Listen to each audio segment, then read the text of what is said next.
Is your Spectrum cable box DVR not working? Don't worry, you're not alone. Many users experience issues like freezing, failed recordings, or connectivity problems. The first step is a simple power cycle. Unplug the box for 60 seconds, then plug it back in. This basic reset can resolve many common issues by clearing temporary glitches and refreshing the system. Next, check all cable connections to ensure they're secure.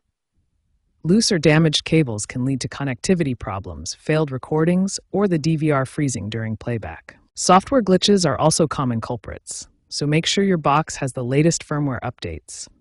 You can check this via the Spectrum app or website to ensure optimal performance. You can also remotely reset your DVR through your account portal online. This convenient option can resolve deeper issues and save time compared to manual troubleshooting.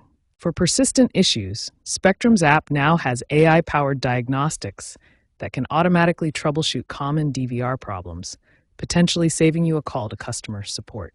Spectrum is pushing its Cloud DVR service, which offers significant advantages over traditional cable box DVRs. Cloud DVR provides unlimited storage, eliminating concerns about running out of space, and allows access from multiple devices. Setting up Cloud DVR is straightforward. First, activate it through your Spectrum account portal or app. You'll need a stable internet connection with at least 25 Mbps of speed. Once set up, install the Spectrum TV app on your smartphone, tablet, Roku, or smart TV. Sign in with your Spectrum username and password to start recording. Key features include unlimited cloud storage, allowing you to record as many shows as you want without worrying about space. You can record up to 8 shows simultaneously.